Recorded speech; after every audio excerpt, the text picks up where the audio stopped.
शांति। ओम शांति। विजयी बनने का साधन अमृत वेला। इस विषय में बाबा ने कहा, जो स्नेह में सदा रहने वाली स्नेही आत्माएं हैं, ऐसे स्नेही आत्माओं को बाप दादा भी सदा स्नेह का रिटर्न देते। किस समय देते? अमृत वेले विशेष। अमृत वेले सहज वरदान मिलता। वैसे तो सारा दिन अधिकार है, फिर भी वो खास समय है। जैसे विशेष टाइम होता है ना कि इस टाइम पर ये चीज सस्ती मिलेगी, सीजन होती है ना। अमृत वेला विशेष सीजन है, इसलिए सहज प्राप्ति होती है। सभी टीचर्स निर्विघ्न होना, योग का किला मजबूत करो। विशेष जब कोई विघ्न कहाँ आते हैं, तो जैसे अंतर्राष्ट्रीय योग रखते हैं, वैसे हर मास संगठित रूप में चारों ओर विशेष टाइम पर एक साथ योग का प्रोग्राम रखो।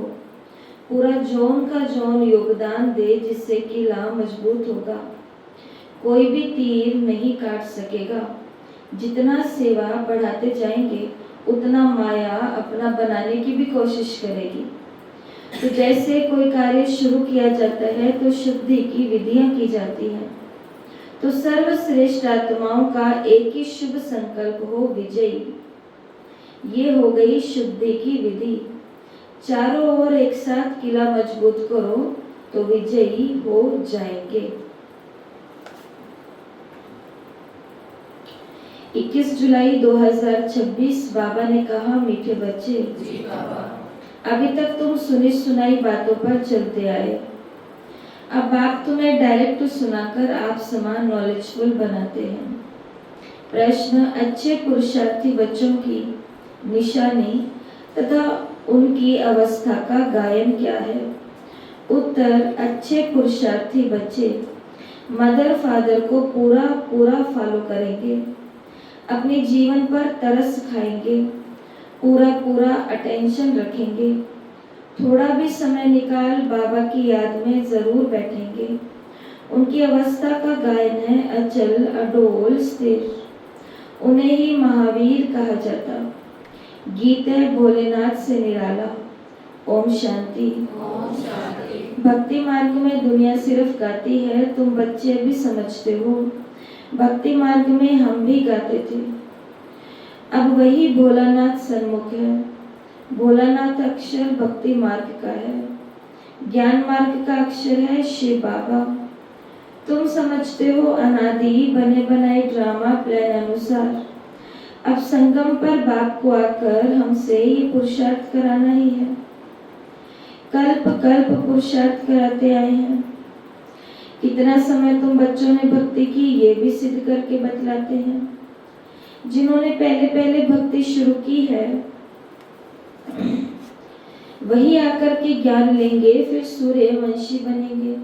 सत्युग में सिर्फ एक लक्ष्मी नारायण तो नहीं आते, उनकी डिनाइस्टी भी है। उसे कहा जाता है दैवी वर्ण। भारत में दैवी वर्ण था, अभी आसुरी वर्ण है, ये है संगम। अब आसुरी से दैवी वर्ण में जाना है बरोबर। ये महाभारत लड़ाई भी वही है जो गाई हुई है, सिर्फ नाम शिव के बदले श्री कृष्ण डाल दिया है। एक गीता खंडित हुई, सब शास्त्र खंडन हो जाते हैं। मूल बात गीता की है। गीता पाठशालाएं व गीता भवन कितने हैं? गीता ज्ञान सुनने की पाठशाला, खुद सुनाने वाला है नहीं। जो होकर जाते हैं वो फिर गायन चलता है। बच्चों को तो रोज बाप बहुत प्यार से समझाते हैं। बच्चे जानते हैं बाबा प्यार का सागर है, सबको प्यार से सिखलाते हैं। बाबा कभी गुस्सा नहीं करते, सदैव प्यार से समझाते हैं। बच्चे, तुम सतो प्रधान थे, फिर पुनर्जन्म लेते आए हो। तुम भारतवासी ही असुर देवी देवता धर्म के हो, ये भी बतलाते हैं। पहले पहले वर्षा लेने कौन आएंगे? जिन्होंने कल्प पहले लिया है वही बाबा, वही कहेंगे बाबा, आपके सिवाय हमारा सहायक और कोई नहीं। बाबा ने कहा, बाप क्षमा भी तब करेंगे जब संगम युग होगा। ये तो बच्चे जानते हैं कि रावण राज्य और राम राज्य यहाँ ही होता है। रावण राज्य है तब तो राम राज्य चाहते हैं। तुम जब शिव बाबा कहते हो तो बुद्धि निराकार की तरफ ही जाएगी। निराकार ही याद आता है। आत्मा ही बाप को पुकारती है। ऐसे भी नहीं कि परमात्मा कोई बैठ सुनते हैं। बाप समझाते हैं ड्रामा प्लान अनुसार पतितों को पावन बनाने के लिए मैं शरीर में आता हूँ। ऐसे नहीं कि पुकार सुनकर आता हूँ। भक्ति जब पूरी होती है तब मुझे आना ही है। ये समझने की बातें हैं। वो समय आता है बच्चे पुकारने लगते हैं। ये तो कहाँ लिखा हुआ नहीं है कि कब आएंगे। उन्होंने कल्प की आयु रॉन्ग लिख दी है। ये चित्र घर घर में होने चाहिए, जो रोज देखें और याद करें कि ये बाबा, ये दादा, ये वर्षा है। बाप कहते हैं बच्चे सतो प्रधान बनने के लिए मुझे याद करो तो खाद निकल जाएगी। ये युक्ति बाप ही समझाते हैं। ये बाप भी कहते हैं कि मैं भी पुरुषार्थ करता हूँ। बच्चे एक दो को सावधान कर उन्नति को पाना है। ये चित्रों की समझानी बहुत अच्छी है। शिव बाबा ब्रह्मा द्वारा स्थापना कर रहे हैं। सामने महाभारी लड़ाई खड़ी है। इतने अनेक धर्म विनाश होंगे, उसके लिए लड़ाई जरूर चाहिए।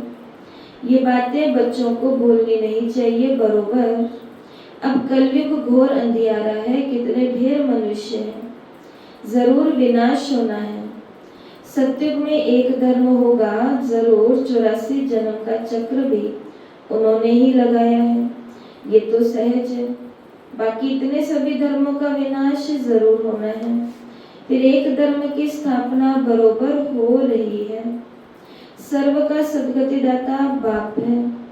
बाप से ही बच्चों को वर्षा मिलता है। बच्चे जानते हैं हम जो ये पढ़ाई पढ़ते हैं वो भविष्य 21 जन्मों के लिए पढ़ते हैं। भगवान वाच, मैं तुमको पढ़ाकर 21 जन्मों के लिए स्वर्ग का मालिक बनाता हूँ। सूर्यवंशी चंद्रवंशी घराने की बरोबर स्थापना होती है। जो जितना पुरुषार्थ करेगा उतना ऊंच पद पाएगा। तो शिव बाबा कहते हैं इन मदर फादर को फॉलो करो। इन्हों को सूक्ष्म वतन वैकुंठ में दिखाते हैं, देखते हो, अपने को भी देखते हो। हम भी महाराजा महारानी बनते हैं। वैकुंठ का भी साक्षात्कार होता है। मानते भी हैं बरोबर भारत वैकुंठ था, कृष्णपुरी था। आज कंसपुरी है, कल कृष्णपुरी होगी। रात बदल करके दिन होना है। ये है आधा कल्प बेहद का दिन और आधा कल्प बेहद की रात। अंधियारे में ठोकरे ही खाते रहते। ब्रह्मा की रात सो ब्राह्मणों की रात। फिर तुम ब्राह्मणों से देवता बनते हो। सत्युग में ब्राह्मण नहीं होते, देवता होते हैं। ये भी बच्चे जानते हैं। भारत पवित्र राजस्थान था, फिर अपवित्र राजस्थान बना है। भारत सदैव राजस्थान रहा है। राजाई चलती आई है और धर्म वालों की शुरू से ही राजाई नहीं चलती। भगवान ही राजाई स्थापन करते हैं। भगवान ही आकर के राजयोग सिखाते हैं। वो है निराकार ज्ञान का सागर, सुख का सागर। तुम जानते हो बाबा से हमको वर्षा मिल रहा है। जरूर हमारे पुरुषार्थ की देरी है। जो जितना पुरुषार्थ करेंगे, जितना रास्ता बताएंगे। बाप कहते हैं मुझ बाप को याद करो, तुम पतित से पावन बन पावन दुनिया के मालिक बन जाएंगे। कितना सहज है। लौकिक माँ बाप ज्ञान में अगर हैं तो बच्चों को भी आप समान बनाना पड़े। माँ बाप सच्ची कमाई करते हैं तो बच्चों को भी सच्ची कमाई करानी चाहिए। कोई कोई बच्चे अच्छे होते हैं, कहते हैं हम रूहानी पढ़ाई पढ़कर घर घर में ये पैगाम देते रहेंगे। बाप भी कहते हैं कि पैगंबर और मैसेंजर मैं हूँ। तुमको मैसेज देता हूँ कि घर चलो और धर्म स्थापक तो सिर्फ आकर के अपना अपना धर्म स्थापन करते। मैं सबको मैसेज देता हूँ कि वापस घर चलना है। ये दुनिया अब रहने लायक नहीं है। मुझे याद करो तो पावन बन जाएंगे। तुम पावन थे, फिर रावण ने पतित बनाया। मैं फिर पावन बनाने आया हूँ थोड़े समय में ही। ये बॉम्ब शादी चलेंगे तो समझेंगे ये वही महाभारत लड़ाई है, तो जरूर भगवान भी होगा। परंतु वो समझते हैं गीता का भगवान श्री कृष्ण है। कितनी मूंझ है। मूंझे नहीं होते तो भगवान को आने की क्या दरकार। भक्ति मार्ग को भूल भुलैया का खेल कहा जाता। अब आप कहते हैं मुझे याद करने से सब भूलें खत्म हो जाएंगी। आगे अपने को दे समझते थे, अब अपने को दे ही समझते हो।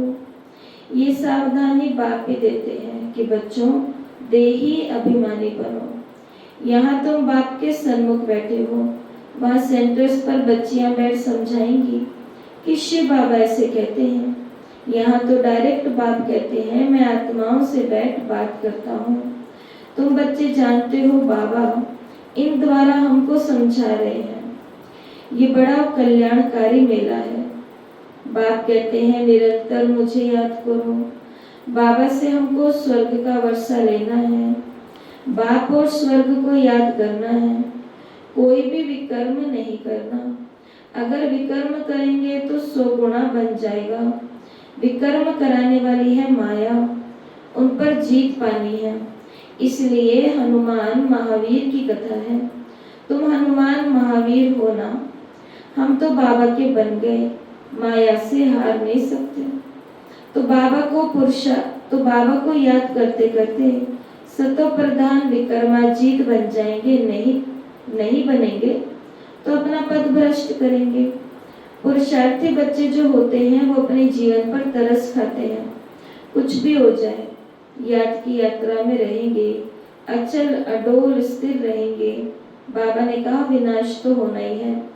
सबके काका चाचा मामा गुरु गोसाई आदि सब खत्म हो जाएंगे। सतगुरु कहते हैं मैं तुमको साथ ले जाने वाला हूँ। मनुष्य तो बिल्कुल अंधियारे में है, तुम जानते हो शिव बाबा हमको साथ ले जाएंगे। कहते हैं ना काल खा गया, परंतु मैं तो तुमको शांति धाम में ले जाता हूँ। आत्मा शरीर छोड़ चली जाती है, काल नहीं ले जाता, आत्मा को निकलना होता है। अब तो मैं खुद आया हूँ तुमको वापस ले जाने। बाबा कोई मारने आया है क्या? नहीं, तुमको पुराना शरीर छोड़ना है। आत्मा तमो प्रधान से सतो प्रधान होती है। अब तो 5 तत्व भी तमो प्रधान है, इसलिए शरीर भी ऐसे बनते हैं। वहाँ सतो प्रधान तत्वों से हमारे शरीर भी गोरे बनेंगे। बाप कहते हैं मैं फिर से सतयुगी आदि सनातन देवी देवता धर्म स्थापन करता हूँ। तुमने ही 84 जन्म भोगे, तुम अपने धर्म को भूल गए हो और कोई अपने धर्म को भूले नहीं। तुम अभी जानते हो हम असुर में देवी देवता धर्म वाले इतने ऊंच से फिर नीच कैसे बने। बाप बैठ कल्प कल्प तुमको समझाते हैं, तुम फिर औरों को समझाते रहेंगे। अब 84 का चक्र पूरा होता है, विनाश सामने खड़ा है। स्वर्ग का मालिक बनने के लिए अपने को लायक बनाना है, वो बनना है याद से। सुबह को उठ बाबा को याद करो। बाबा वंडर है, आप कैसे आते हो, कैसे आप सन्मुख बात कर रहे हो। वो है सुनी सुनाई भक्ति मार्ग की बातें। अब तो हम आत्माओं को आप बाप मिले हो। आत्मा को बाप मिलता है तो उस पर प्यार, तो उस प्यार में आकर के मिलते हैं। बच्चे बाप के साथ बहुत प्यार से मिलते हैं। यहाँ तो वो निराकार बाप है गुप्त, इसलिए बाबा हमेशा कहते हैं इनसे मिलते हो तो शिव बाबा को याद कर मिलो। मनुष्य तो कुछ भी नहीं जानते। मनुष्य तुम्हारे में भी जो कोई जानते हैं मेरा बनकर फिर भूल जाते हैं, देह अभिमान में आ जाते हैं, प्रतिज्ञा भी करते हैं बाबा मैं आपका हो चुका हूँ। मेल चाहे फीमेल दोनों की आत्मा कहती है, परंतु शरीर में है तो मेल कहता है मैं आपका बन चुका हूँ, फीमेल कहेगी मैं बन चुकी हूँ। बाबा हम आपसे पूरा वर्षा लेंगे, पूरा याद करेंगे। याद बगैर कट नहीं निकल सकती। तमो प्रधान से सतो प्रधान बन नहीं सकते। सत्युग में तुमको अखंड अटल सुख शांति संपत्ति का 21 जन्म राज्य मिलता है। स्वर्ग का रचयिता बाप जरूर अपना वर्षा देंगे। गाते भी हैं परवाह है पार ब्रह्म में रहने वाले परम पिता परमात्मा की। वो तो एक ही बार आते हैं। ये भी समझने की बातें हैं, कई तो समझते ही नहीं। आगे चल आंखें खुलेंगी, थोड़ी बड़ी लड़ाई लगे। वास्तव में ये यज्ञ रचा हुआ है, लड़ाई भी है। इस यज्ञ का किसी को भी पता नहीं। रुद्र ज्ञान यज्ञ रचा ही था कि विनाश हो। वो फिर यज्ञ रचते हैं कि विनाश ना हो। बाबा ने कहा समझते हैं शांति हो जाए। ये यज्ञ फिर भी रचेंगे। उन्हों को ये पता नहीं कि विनाश होगा, फिर क्या रहेगा। अभी तुम बच्चे सारे विश्व के आदि मध्य अंत को जानते हो, सबकी बेहद की जन्म कहानी को जानते हो। ऐसे कोई नहीं जो कहे परमपिता परमात्मा की हम जीवन कहानी बतलाते। परमात्मा को ही सब बुलाते हैं ना, घड़ी घड़ी याद करते हैं, कहते हैं ना भगवान ने ये बच्चा दिया, भगवान ने ये किया। कोई कोई ये समझते हैं जिसकी वस्तु थी उसने ले ली। ऐसे भी कोई समझदार पुरुष होते हैं, अनेक प्रकार के मनुष्य हैं। अब तुमको बाप मिला है तो बाप को ही याद करना है। याद से ही कमाई होती है। तुम विष्णुपुरी के मालिक बन जाएंगे। तुम सतयुग से लेकर कलयुग अंत तक सारे चक्र को जानते हो। तुम्हारी बुद्धि में हूबहू ऐसा ही है जैसे बाप की बुद्धि में है। इसलिए उनको ज्ञान का सागर नॉलेजफुल कहा जाता। अभी तुम बाप से वर्षा ले रहे हो। तुम बच्चों को अचल स्थिर रहना चाहिए। ऐसे नहीं कि माया घड़ी घड़ी आकर के डोलायमान करे। शर्म बूटी नहीं बनना चाहिए, छुई मुई नहीं बनना चाहिए। बाप को याद नहीं करने से मुरझा जाते हैं। बाप को याद करने का पुरुषार्थ तुम कर रहे हो। समय नजदीक आएगा, फिर तुम देखेंगे हमारा पुरुषार्थ अब पूरा हुआ, अंत आ गई है। अच्छा, मीठे मीठे सिकिलते बच्चों प्रति माता पिता बाप दादा का याद प्यार और गुड मॉर्निंग। रूहानी बाप की रूहानी बच्चों को नमस्ते। हम रूहानी बच्चों की रूहानी माता पिता बाप दादा को याद प्यार नमस्ते, गुड मॉर्निंग, ओम शांति। शुक्रिया बाबा, शुक्रिया। वाह बाबा वाह। धारणा के लिए मुख्य सार पहला, रूहानी पढ़ाई पढ़कर सच्ची कमाई करनी और करानी है। घर चलने का मैसेज सबको देना है। अब कोई भी विकर्म नहीं करना। दूसरा, सवेरे उठकर प्यार से बाप को याद करना है। छोटी मोटी बातों में छुई मुई नहीं बनना। अवस्था को अचल अडोल बनाना है। वरदान, नॉलेज की लाइट माइट द्वारा अपने लक्ष्य को जगाने वाले सदा सफलता मूर्त भव। नॉलेज की लाइट माइट द्वारा अपने लक्ष्य को जगाने वाले सदा सफलता मूर्त भव। बाबा ने कहा जो बच्चे नॉलेज की लाइट और माइट से आदि मध्य अंत को जानकर पुरुषार्थ करते हैं, उन्हें सफलता अवश्य प्राप्त होती है। सफलता प्राप्त होना भी लक्ष्य की निशानी है। नॉलेजफुल बनना ही लक्ष्य को जगाने का साधन है। नॉलेज सिर्फ रचयिता और रचना की नहीं, लेकिन नॉलेजफुल अर्थात हर संकल्प, हर शब्द और हर कर्म में ज्ञान स्वरूप हो, तब सफलता मूर्त बनेंगे। अगर पुरुषार्थ सही होते भी सफलता दिखाई नहीं देती, तो ये समझना चाहिए कि ये असफलता नहीं है, परिपक्वता का साधन है। स्लोगन, न्यारे बनकर कर्मेंद्रियों से कर्म कराओ तो कर्मातीत स्थिति का अनुभव सहज कर सकेंगे। न्यारे बनकर कर्मेंद्रियों से कर्म कराओ तो कर्मातीत स्थिति का अनुभव सहज कर सकेंगे। और ये हैं आज के अव्यक्त इशारे। बाबा ने कहा जब योग में बैठते हो तो समाने की शक्ति सेकंड में यूज करो। सेवा के संकल्प भी समा जाए। इतनी शक्ति हो जो स्टॉप कहा और स्टॉप हो जाए।